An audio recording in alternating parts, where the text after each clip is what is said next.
So, hi everyone, I'm Elizabeth from Sacred Earth and Storm School, and thank you for joining me on this YouTube video.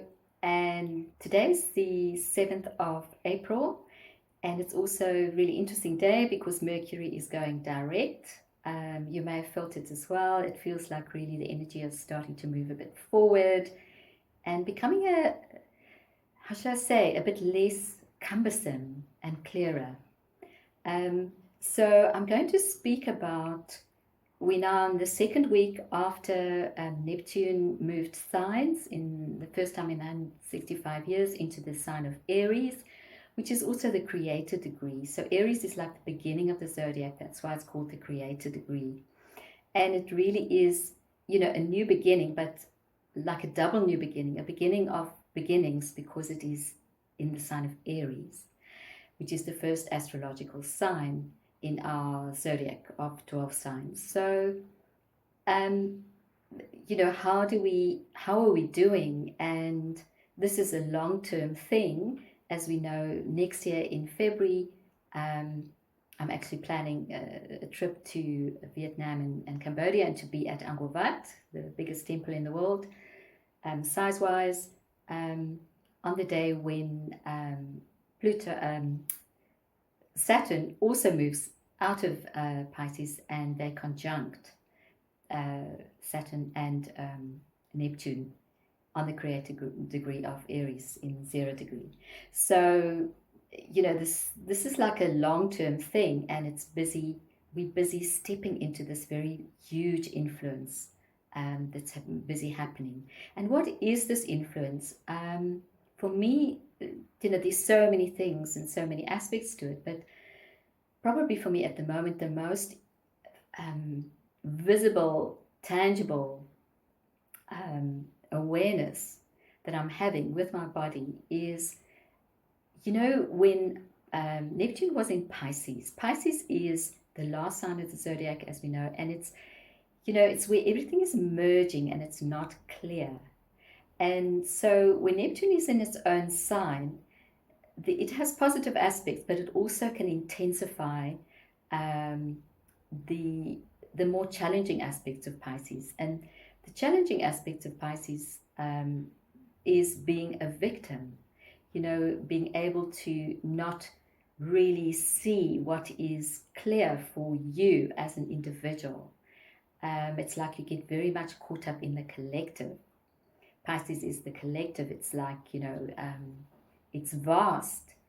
And so, having been in Pisces, it's like we've lost ourselves to the collective mind, which isn't necessarily our greatest choice, because the collective mind may still be very unaware and we are more aware, but we feel almost imprisoned or captivated by it, and that we cannot escape. And so with that, we also make ourselves victims. So what's been coming up in the last week for me quite strongly in my own life and also around me is this thing of us being taken back to really core patterns of victimhood.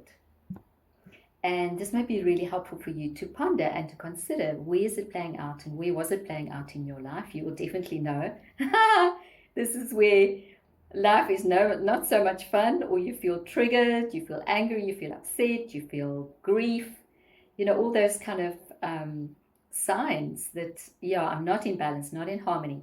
There's nothing wrong with it. It's just saying, okay, there's something to address here. There's a memory. It could even be a collective memory from your ancestral line. And certainly for me, it had a lot to do with clearing the ancestral line, especially on my mother's side, interesting, the feminine line. So, it's like, where have you felt also a theme that's really been playing out a lot also around me, I observe, say, with clients and stuff, is betrayal. Where have you felt betrayed? Maybe not even being aware that things were happening behind your back, as it were, where people have let you down, and where maybe you were treated unfairly, or things occurred where you didn't get your due, or where your contribution wasn't seen, acknowledged, whatever. So have a look where that could play out. Betrayal, and with that betrayal, maybe a similar theme, or you can look at it in a different way, would be about where you are not being, there isn't respect or self esteem for you, or you are somehow just not being acknowledged. So have a look at that, and this is a really, really good time to raise the frequency. And how do we do that? So it's like this is coming up as a reminder, and it may feel a little bit discouraging because you go, oh wow, haven't I dealt with this? Or what is this? What is this showing up? And I'm feeling not in such a high frequency energy, and everyone's telling me, oh, the frequency is so high now, but hey, I'm certainly not experiencing that. Well, the frequency is very high, and that's why it's coming up. It's like a wheel that's been spinning, and now it's faster. And a little stone, you wouldn't have noticed in the wheel so much, but now, because it's very fast, a little stone is making a huge amount of noise and causing a lot of damage. So it's very much about that, to say, okay, this is actually a great sign. Thank you.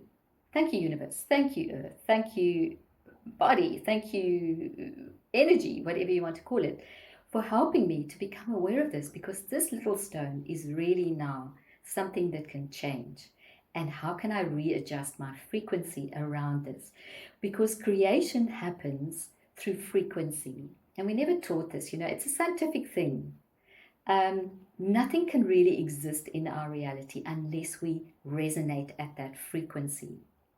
So if you're not happy with what's showing up on the outer, just know that it's not wrong, but your frequency is not aligned to something greater. And so with this victim consciousness showing up, it's like our frequency has somehow been compromised. It's a lower frequency. Perhaps there's some fear that's come in, whatever. But the point is that we are not in the frequency that is going to create more.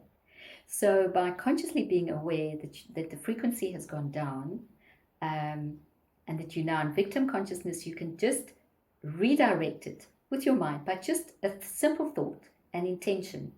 And this is how we direct energy. And you just say or think, I'm raising my frequency. And what's very helpful for me is I almost see it as an octave shift. So it's like I would imagine, okay, I'm here now, and I actually would like to, I'm really raising my frequency, and I'm there. This is where I really am choosing to be, I'm intending to be, and this is the frequency of the future of where I'm going, and the now that I'm choosing to be in that process. So it's a very simple exercise. Let's just do it for 1 minute. So maybe think of a situation that was a bit challenging for you, or you felt disappointed or upset or whatever, with a person, a situation, yourself, anything. Okay, so let's just get a moment, a sense of that. Your body's very aware. And I just want to speak to the bodies and say, bodies, you are totally safe. Thank you, bodies. We love you, bodies. Right. Okay. So just get a sense of that, the upset, whatever. And also what happens with that is that we, without having to be technical about it, we actually like stuck in a timeline of creation, an energy line. And so we kind of almost attune to it. And if we can just imagine stopping that timeline or just closing it, it's just a door, working within the greatest good. It's easy, it doesn't harm anyone or anything. It's just a choice. You're aware, you're choosing something else. Just close the door, imagine closing the door. And you're doing it with love and no anger, rage, fury, hate, or blame, shame, regret, guilt, or any kind of negative emotion. You're just making a simple choice of saying, I can do greater, or I'm choosing something else. I'm moving on. There we go. And now imagine you actually are an octave higher, or just a distance up, or however you want to put that. I call it an octave. And it's like you're hearing a different sound. You're connecting with a different sound. And this is the sound of harmony, connection, being in your heart, all good things coming to you, being totally out of victim consciousness, basically. And I can feel it now in my heart as well. So just play with this. You don't have to be in these spaces for long. That's what I keep on reminding myself. I don't have to stay in this for an hour, a day, a month. I can do it in a moment. But it is awareness and then choice and taking some kind of action. And be that aware and be that powerful, and we can do this now. So really play with this and just know that, we're coming up to the full moon on Saturday on the 12th. And yeah, this is another almost like milestone. We're starting to get more, practiced in this. And our bodies will also start to, acclimatize more easily. So the other thing is about, linked to this, is about creation. So, I used to do many past life regressions and tarot readings and blah, blah, blah, blah, blah. And I really enjoyed doing that. But I never had a sense that I could certainly see certain things, have an awareness of certain things with clients. But whenever they would ask me about, what is my future, what is going to happen, and this is like a long time ago already, I just never felt that I needed to tell them what I saw. And I would always just ask them, what do you feel? And what would you like it to be? And what can you create? If you feel that maybe it's negative or so-called negative or not what you would like, how can you change it? Because you have information. And so for me, tarot readings, it was always about just getting information to see the patterns that are no longer serving that person and that they can change it. And that was the point. So there is no set future.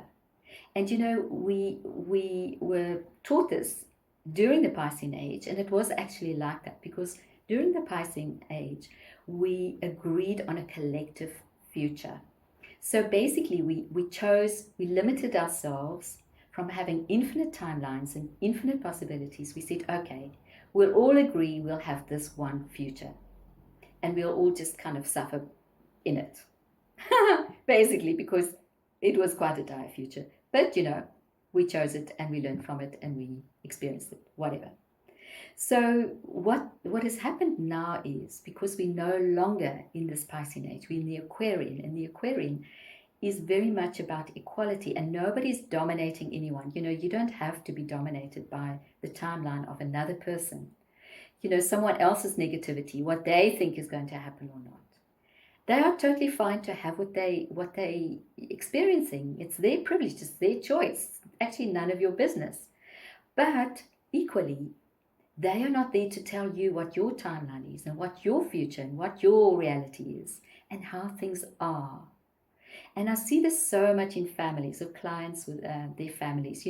They somehow still feel that because their mother thinks X, Y, and Z, that they should also, somehow they're wrong if they don't think that, and they think there's actually a great future, and the mother thinks, no, there's really not a great future.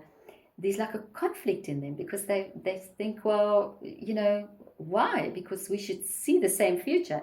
No. You can choose what future you're now aligning with and what you're going to create. And so, there is no set timeline. But during the Piscean age, there was a collective one timeline, basically. And so it was easy for psychics, in a way, to tune in and to read that timeline. We could all see it, because it was the collective one. It was almost like we're all shining a torch in the same direction, and we're seeing the same thing. Now, it's not possible to do that anymore. And you know what? That's why even like remote viewers, etc., they all are totally flabbergasted, because they can't really see futures anymore. They used to be able to see it. I mean, this is scientific. It's not really a big deal. We all can do it, but we've just forgotten, or we believe that we can't. But no, there isn't anymore. This is now up to the individual. You can decide. And even those that want to be on the old collective one in a way is fading. So even there, there's limited choice to just stay, not to be self-responsible and having to choose your own. And, as I say, you can choose the so-called negative one and carry on doing that, which is the old collective or whatever. But there's so much more available now. So why not choose amazing new timelines and timelines for you and your life that are infinite, that are, so wonderful, have so much possibility for you, your family, your future, and also for this planet. And please, please, please don't give your power away to the old way of going to a psychic. I mean, I'm a psychic, etc. But really, we all are psychics. And they can't tell you what's going to happen. And please don't base your choices on that, because they don't know. They may think they know, but they are just looking at one timeline. And you can make a shift in 1 second and you can get out of that outcome. So, say, for example, someone was telling me that she went to see a so-called psychic, and the psychic said, oh, well, you're moving to this country, but you won't stay there for long. And I said, well, that may be one timeline based on your belief, your energy, your perception at this time. But you can change it in 1 second. That psychic is just telling you what is in this moment, but it is now, particularly now, so easy to change it. You can change it in a second, and you'll be on another timeline. And in that timeline, you're not coming back. You are going to have a wonderful time in that country, or whatever what do you choose? What is in your heart? It's not about what a psychic tells you and what a psychic's going to, confirm for you. And why do we always have to get confirmation from others? Why don't we start to trust ourselves? I get it. It's not easy to trust ourselves because we've never been taught that. We've never been encouraged to be confident, to say, you actually do know. You're not as stupid as you think you are. You're not as pathetic as you think you are. We've all been told that we somehow just can't do it, and, we need someone else to do it for us. Well, that is just last season. That is not true at all, as we know. And we're no longer believing it. We can't. Our consciousness is saying, that's an old story. I've been there, done that. But now I'm going to take responsibility for my own life. And it's actually easy. I can. My body and I are evolving. And all I need to do is just follow my intuition. Ask my heart, be in the question, and start to live with an open mind. There are no answers. All roads lead to Rome. There are no right and wrong routes. You're just going to have different experiences. So just enjoy it. Don't worry about it. Just make a choice. Commit. Live your life. Get out of victim. Get out of other people telling you what to do. Waiting for others to confirm to you that, you are right. No one is ever right. It's just different points of view, different outcomes. And only you can really know what is right for you. Believe me, because you are unique. Others can give you input, and it's very well meant and whatever. But I just see, the Aquarian age is about everyone learning to do it for themselves. And with that, we are equal. We can still receive and give to each other. But you know what? We are all equal. And nobody is more important and more valuable than anyone else. We are all just different. And we can claim that now. So let's live this time here in April, which is a very powerful month. And on the 12th, Venus is going forward. She's also going to no longer be retrograde. So then certainly from the full moon onwards, it's going to be, the pace is going to pick up even more. And it's wonderful. It's wonderful. Welcome it. The pace is progress. And it's just, how we perceive it. receive it and know that we can do this. This is actually, life is easy, but we have to be present and responsible and give up the old ways of being stuck. And with that, I really get, it's a lot of it is old fear, maybe even fear in the body. I mean, I experience that. It's almost ancestral fear around certain things that really doesn't make sense. And I still experience it from time to time. Just be kind and gentle and just go, okay, but that's old. That's an old experience. I don't have to live under the spell, as it were, almost of this fear. I'm bigger than this, and I know that things are going to be okay because I'm choosing it to be so. I'm directing the energy, and we're evolving, and things are getting better. Things are moving on, and our beautiful Earth is giving us this experience as she is doing it herself. So have a wonderful week and April, and just sending so much